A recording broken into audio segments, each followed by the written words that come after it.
Okay, then we can start. Um, okay, so today we are still in Kufya. I think we're going to be there for a long time.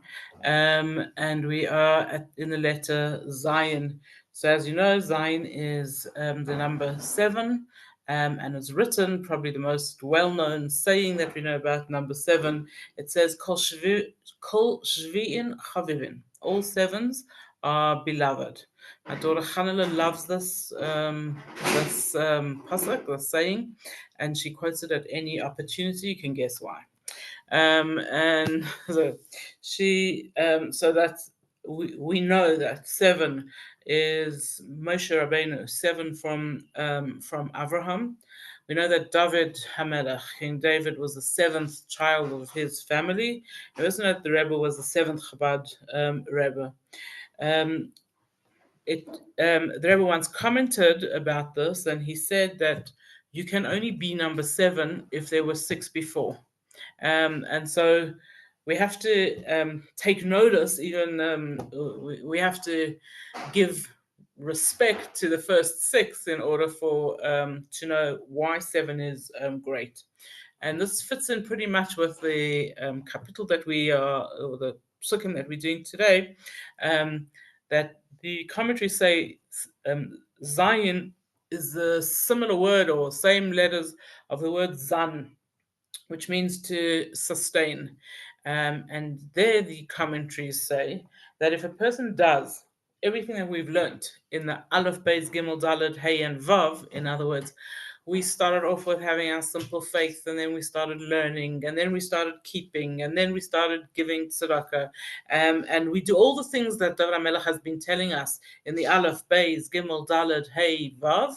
Then when we get to Zion, we can expect what David is going to be asking for, what he's going to be addressing in these few psukim, is that Hashem should give us the blessings and sustain us the way we want to, the way we want to, the way we need to. Um, Other explanations tell us that seven always refers to peace or calmness, menucha, as a peacefulness, because when the world was created, first 6 days, and the only thing that was missing was rest, peace, calmness, and that was created on the seventh day, which we call Shabbos. We also know that they in heaven, and whatever this means, and we would have to spend a lot more time studying it to be able to say it properly, that there are seven heavens, and the seventh heaven is the one where the Shekhinah resides most strongly. We also know that there's seven names for earth. Um, so and it says that the part that refers to Eretz Israel, to the land of Israel, this is um, this is represented by the seven. We know that we are the seventh generation from the Alter Rebbe, and we believe and we feel it's the seventh generation who is going to merit Mashiach. And also we know that Tishrei, the month of Tishrei, is the seventh month of the year if we're counting from Nisan. So we could also give a whole share just on seven, on the idea of seven, but that's just a little taste because we're really going into the psukim. So the first pasuk of the Zayin psukim is actually pasuk Mem Tes, or 49 of this capital, and it begins Zachar davar la'avdecha. Remember your word to your servant, Al Asher Yichaltani. And it's that, or because if you remember it, it's that gives me hope. And immediately, the Metzudos comments about this word Yichaltani, says this is not the regular word for hope. The regular word for hope, is tikva, to hope. But what is this word Yichaltani that we translate as hope? And the Metzudos explains that this is a hope that is a confident hope. It's not just a hope I yearn for, I want, but it's a hope that represents I believe it's going to happen. I feel it. It's going to happen. So, what are those words that David says to Hashem? I want you to remember those words because that's what gives me this confidence. That's what gives me this hope. And the commentaries tell us that these are the promises that Hashem has made. First of all, says the Radak, this is the promise that you made to me specifically, says David. You promised me that my descendants would be royalty. And we saw this, I think, in last week's shir, that David HaMelech didn't for 1 second not believe that Mashiach would come, that there would be kings, that Hashem would save us. He believed all of that. What he was begging Hashem for was that it should happen through his descendants. In other words, he should be in the line to Mashiach, and that's why we have the song, or not why we have the song, but that's what we understand from the song, David Melech Yisrael, that Hashem promised him, David, you will be king of Israel, Chai v'kayam, and it will be for always. It will be through you and your descendants. And that extra desire request that David asks from Hashem. So that's Radak says, my hope comes. What is the things that you said, that you promised me that royalty will come through my children? And Sorna says similarly. He says that this promise that Hashem gave to Yaakov, that Yaakov gave to Yehuda, that royalty would come through Yehuda's children. That's actually the same promise, but just happening in another way. And finally, says the Sforno, it's also the promise that Hashem gave to Avraham at the Bris Bein Habesarim, when Hashem promised Avraham, your children will be as many as the stars and the sand and the dust of the earth. This was also the promise that sustains David HaMelech, that the Yidden will be fine. And finally, say the commentaries, that this promise is the one that Hashem has promised us over and over again, that he will be kind to us. And even when it looks like he's not, okay, even when it looks like life is too hard and too difficult, and we wonder, like, what's going to happen to us? Will we be able to get through this? There is a promise from Hashem that we will be saved in the end. And David says, these are the promises, these are the things that you said that give me hope. And he goes even one step further in Pasuk Nun. He says, Zeis nechamasi ba'ani. This is my comfort during my suffering. Ki imrascha chisani, because it's your word that lets me live, that sustains me. And the commentaries say to us, like, how does a Jew find comfort when they're in trouble, when when they're feeling stressed, when they're feeling discouraged, when life doesn't look great, when they've had a hard year? Okay, where do we find comfort? What is it? Simple level is imrascha, your Torah. When a person needs comfort, studying gives us comfort. Imrascha, the words of Torah, that should give us comfort. And that's what David HaMelech found. He reached that level that when he needed comfort, when he was feeling stressed and whatever, he could sit down and study Torah, imrascha, Hashem's words, and he found comfort. That's what sustained him when he was stressed. The Rebbe explains this the slightly different twist, if we could say. He says, when a person has challenges and they are able to reach a space where they can turn to Hashem and they can call out to Hashem and say to Hashem, I can't do this. I'm so stressed. I feel so challenged. I feel almost desperate, whatever it is. And they're able to express all of this to Hashem. This is what sustains us. This is what lets us live. Those words that we give to Hashem, that we're able to open our heart and share with Hashem how we're feeling and tell Hashem what it is that we want, those are the words, Chisoni, says David HaMelech, that let me live, that sustain me. David continues, and he says, on Aleph, Zaydim Heditsuni Adma'id. Sorry. Sounds like a helicopter is going over. Zaydim Heditsuni Adma'id. Sinners make fun of me, mock me a lot. Mitayrascha loinatisi. but from your Torah I don't turn. So who are these Zaydim? Who are these sinners who mock David HaMelech? So the commentaries tell us this is Shimi ben Gera when David was running away from his son Avshalom, who rebelled against him. Shimi ben Gera said, "Leah, look at you. Okay, you thought you're the great David HaMelech, and it's your own son who's like gonna do away with you." That was pretty hard for David HaMelech. But Matsuda says that there were two times that the outside world laughed. And I think those two times are all the time, actually. There are two times that the outside world laughed, says Matsudas. They laughed at me for keeping Torah, for studying Torah. That's what you can keep yourself busy with. That's all you have to do, study Torah and keep mitzvahs, like really. And the second time, says Matsudas, that when the Yidden went into exile and the Yidden were in exile, the goyim of the world, the people around us laughed and said, huh, you trusted your God all this time, and look, he's deserted you, he's not interested in you, he doesn't want you. And they gave David HaMelech and continue to give us a really hard time about keeping Torah and mitzvahs. And David HaMelech says, despite the mockery, despite the laughing that they did, despite all of that, mitairascha lo natisi, I never turned away from your Torah.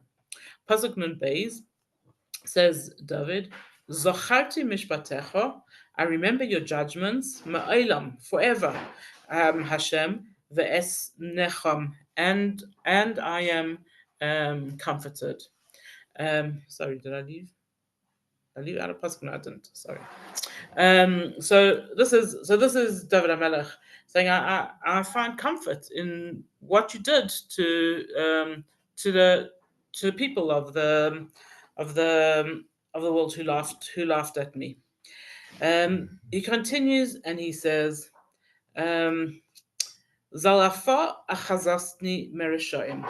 Uh, Trembling catches me, holds on to me because of the wicked, those who have forsaken your Torah. And so David HaMelech says a real um, a real physical reaction when I see people who have abandoned Hashem, who make fun of Hashem, who make fun of me for keeping Torah and mitzvahs. I have a physical reaction. I start to tremble. And the Ibn Ezra says it's even one step further than the people who he says people destroy themselves. And when David sees them, how people have destroyed themselves, that's what shakes him up. So this is an example of this would be somebody who was like doing very well and like seemed to be flying and whatever and became a drug addict, and you see them from being a great person and suddenly sitting on the side of the road, right? You look at them and you catch a fright.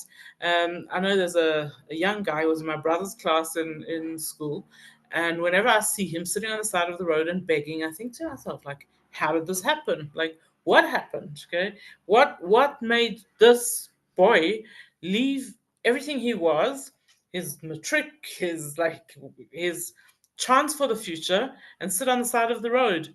And this is what David HaMelech says. He says, when I see people who have self-destructed, when I see people who had so much potential and became nothing from it, that actually physically makes me tremble. It leaves me, in the words of David HaMelech, Zal afa achazasni, I shake from it. And David HaMelech goes even this one step further, where he says, what else do I consider self-destruction? Not just physical things like drugs or whatever it is, but even when somebody abandons God and abandons the Torah, that also makes me shake. It also makes me like worry about them and understand that they've done a spiritual self-destruction. And he says, what happens to me at that time is that I need to keep mitzvahs because mitzvahs give me an inner peace. And let's see how he expresses that. He says, Zmirais hayuli chukecha. Your laws are like a song to me, beves megurai, in my house. So your mitzvahs calm me at when like when I'm all stressed up from this, then zmires hayu li chukecha. So what does this mean when we say that mitzvahs are like a song? Okay, so we have to understand that's obviously not talking about a literal song, although we're going to see that the Radak says, yeah, there is some literalness in this, but let's understand what most of the Mefarshim explain is this song. Okay, is this when David HaMelech describes the Torah, the mitzvahs, as a song or as music. So we've spoken about this a few times. What song does for us? What is miros? What is the point of song? Which explains to us what the whole book of Tehilim is about, which explains to us why David HaMelech in this pasuk can call Torah mitzvahs miros songs. So the first thing that we know that I've Honey, come can across. I ask you just, she Sorry. takes, Okay. Sorry. Um, so if we go with one of the first places where we find this word is with Yaakov and his sons. And Yaakov is really stressed. It's been many years that he hasn't seen Yosef. It's a famine in the land. His sons have come back from Egypt, and they say there is food there, but if you want us to go there, we have to take Binyamin with us. Can you imagine the stress that Yaakov is under now? Either people here are all going to die of hunger, or I'm going to send Binyamin and something's going to happen to him. And Yaakov is under this hectic stress. And eventually his sons convince him that he has no choice. He has to let them take Binyamin. They're going to go off to Egypt. And he gives his sons instructions. And one of the instructions, he says, Chu mizimra sa'aretz. And there, if you go and look in the translation, he was sending them with um, spices and precious stones and all expensive things that they should take as a gift for this horrible man who's threatening them there in Egypt.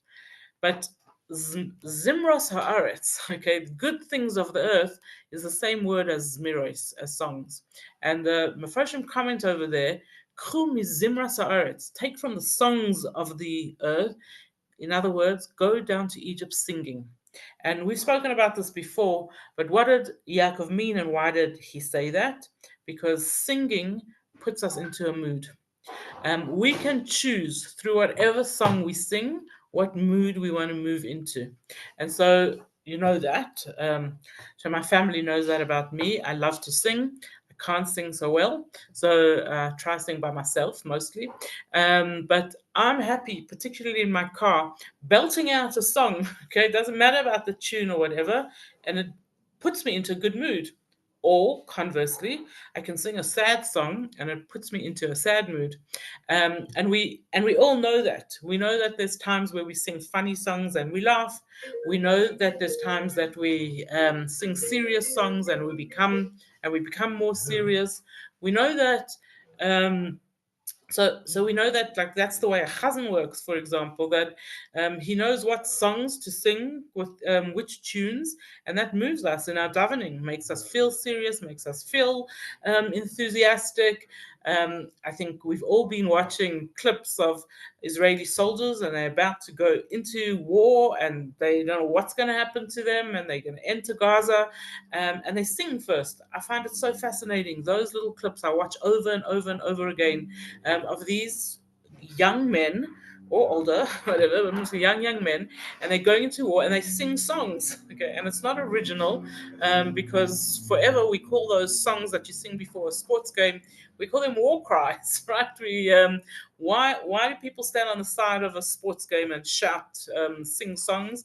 We're the best, better than the rest. Like what is that? Because the song with the rhythm, with everything, gives us a confidence. It makes us feel like we are the best, better than the rest. And this is what Yaakov was saying to his sons, and this is what David HaMelech is saying to us over here. Sing, okay, and it doesn't literally mean that you need to sing. To sing, although yes, say some of the commentaries, it means sing, but it means move yourself into the mood that you need to be. And the Mitzvah says, whenever I am in a situation, this is what David HaMelech is saying, whenever I'm in a situation that your world looks to me like chukecha, like statues. What does that mean, says mitzvahs? So we know there are different kind of mitzvahs, and there are those mitzvahs which we call chukim, mitzvahs that we don't understand. Those are the most difficult ones because we have no idea why we keep them, and we just got to do it, right? And Mitzvah says that it's not only about mitzvahs, but when life is chukecha, when we look at our lives, when we look at things going on around us, when we look at world situation and it's chukecha, it's things we don't understand, it's things we don't want to accept, it's things that we don't like. Whatever it is chukim. It's too hard for my little brain to wrap itself around. Then what is it? Zmires Hayu. Then says David HaMelech, that's when I sang. That's when I couldn't understand what Hashem's plans were. That's when I sang. And the Metzudos goes on and says, I was able to find joy in every moment of my life. And I like read that quite a few times because David HaMelech, okay, he did not have a fully joyous life, in my opinion, right? He had a life with so many challenges, so much difficulty. Would anybody say David HaMelech was found joy in his life? And this is what he says himself. He says, when it was chukim, when it was life that I didn't understand, zmiros, I sang, hayuli, I did it myself. And the I think it's Alshich who comments on this. I didn't write down who it was. Who says, um, how could this be? How could David HaMelech find happiness in all of his life? And if he's telling us this, then he's is obviously telling us that we should also be looking for happiness in our lives and happiness for everything that's going on around us, whether we understand it or not, and making an attempt to be in a good mood. And he says the only way a person can do this is to work at it. We can't just expect to be happy, but we have to sing, says David HaMelech. In other words, you actually have to make an effort. It's not gonna just happen. David HaMelech also says something interesting here, where he says, when were these mirrors? When was I happy? Zmiros hayu li chukecha, and he explains to us where. He says, beveis megurai, in my own house. Why do we need those last two words, in my own house? And immediately the commentaries tell us that most people are good at putting up a show in public. We go out into the world and we're feeling challenged and we're not feeling so happy, and we put on a good front. Yeah, I'm okay, everything good. Yeah, life's difficult, but we put on a smile on our face and face the world. When we go home, beveis megurai, in our own houses, that's where we fall apart. That's when we're able to show how we really feel. That's when we're able to be down and out. And David HaMelech says, no, don't be a happy clown. You know what the happy clown is? The happy clown is the one who goes into the circus and he makes everybody laugh at him and all his antics, but he's really the saddest person when he takes off his mask. David HaMelech says no. He says, I'm able to be happy outside, and I'm even able to sing Beveis Megurai in my own house when it's private, when I could let down my guard, where I could be sad and angry and depressed. This is where I'm also able to sing. David HaMelech, um, sorry. So David HaMelech continues and he says, Zacharti balayla shimcha Hashem. In dark times, in night times, I remember your name, Hashem. Ve'eshmera Torasecha, and I keep your Torah. So we first want to understand what it means, Zacharti balayla. I remember you at night. So the commentaries tell us that night Simplest level, the pshat level over here, is night. Okay, Matsuda says and Radak says, night is a time for worrying. So we say, we use the expressions kept me up all night. And even if we don't use that expression, we all know it, where sometimes we just wake up because our brains are so busy, and we are thinking about all various things. Actually, Matsuda says that times when we think are the most difficult times of all. When we're busy, then we distract ourselves. But when we stop, which is nighttime, and we're trying to do nothing, which is sleep, that's when our brains go into overdrive, and we start worrying. Okay, we start worrying, we start thinking. So that's at a very literal level. David Hamelech says, "Zacharti balayla." It's in the middle of the night. I can't sleep. I remember all my worries, all my troubles, and I need to do something to calm myself. At a slightly deeper level than that, says Rashi, what is Laila? He says Laila refers to, we translate it as night. Says Rashi, this is Tsara va'afela, troubles and darkness. So at night always refers to sad or difficult or stressful times, and day always in the Torah is a marshal for light, happy, good. So we often speak about the Golus night, and the day, okay, when Geula will come, or the dawn of Geula. So what happens? Zacharti balayla. It's night. It's difficult times, hard things, challenges. Sorrow va'afela, sorrows and darkness. And Radak explains, he says the biggest darkness is uncertainty. Okay, when we don't know what's happening, what do I do then? Zacharti, I remember Shimcha Hashem, your name Hashem. So what does he mean by that? I remember your name, Hashem. So a name of a person doesn't just mean their name, Rifki Chaikin, but to every person you are something different. You are a different name. So to your children, your mommy. To your grandchildren, you Boba. To your friends, you Rifki, right? To some of your congregants, you Rebbitzin. To everybody who you are around, you are something different. And David Hamelech says, Hashem, what are you to me? Shimcha, your name is Yud Kei Vav Kei. It's a name of kindness. And so when I'm in sorrow, when I'm in trouble, what do I remember? Shimcha Hashem.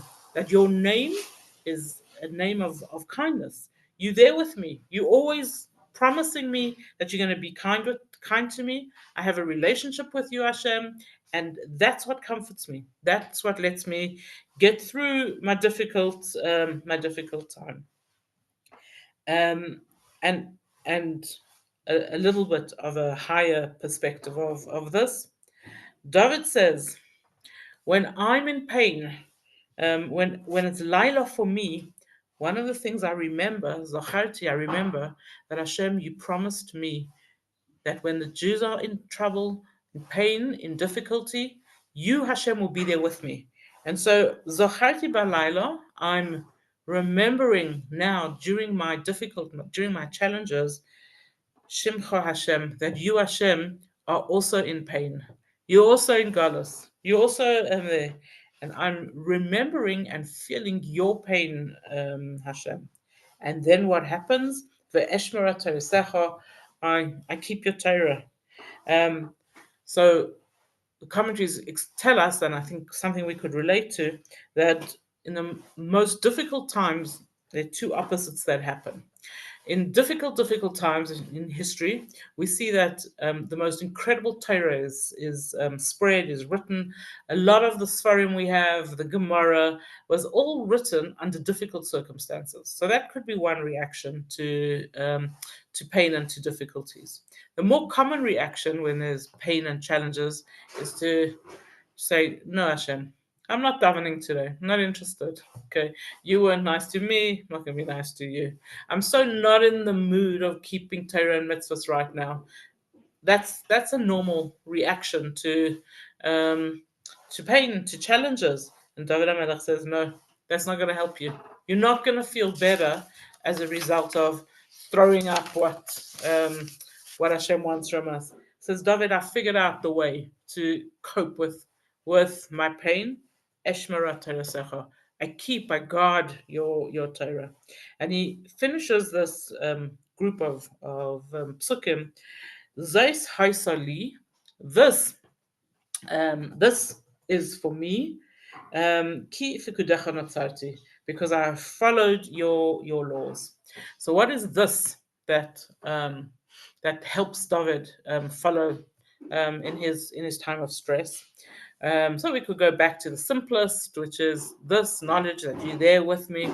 The Gemara tells an interesting story and says that David HaMelech fought a war. He fought many wars. And in this particular war, he defeated the enemy and he took the enemy king's crown. Was a very, very heavy gold crown. Says it weighed a huge amount of money. The crown was a perfect circle. It was not the shape of a normal head. Okay, normal heads are not perfect circles, and this one was a perfect circle. And David HaMelech picked it up. He put it on his head, and it fit him absolutely perfectly, which means he had a round head. And David HaMelech kept this crown, and he took notice that any of his descendants who were fit to be king also had round heads. And even one time where a whole lot of his descendants were killed, and there's one child who was left, that child had a round head that could fit this crown. And Taka, that's what happened. He became the next king. And so David HaMelech said, whenever I look at Zeus, at this round crown, that comforts me because I know Hashem intends that one of my descendants is going to use it. It's going to fit their head. Another explanation of Zeus is talking about Aaron HaKohen. It says that when he came into the Holy of Holies, it says, Bezeus Yavai Aaron. With this, Aaron came into the Holy of Holies. And this, what did he come in with? It says that he came in having had a year of keeping Torah properly, of turning to Hashem and keeping Torah properly. And so this is what David HaMelech is saying to us. We need also to have Zeus, to have this, to have something that says, "Hey, Rifki, keeping Torah, right? You deserve the blessings that you're asking for. You deserve the comfort and the everything that you have been requesting." And I finish off just with a thought that the very last parsha in the Torah, the last things that Moshe Rabbeinu said to us is v'zais habracha. This, okay, zais is the blessing. And what is this blessing? This is if you keep the Aleph, Beis, Gimel, Daled, Hey, Vav, and now Zayin. If you guard the Torah, you keep yourself connected, then v'zais habracha. With that connection, you will be blessed. Says the commentary. May we all be blessed. And that finishes the zayin for today. Switch off the recording. Thanks so much.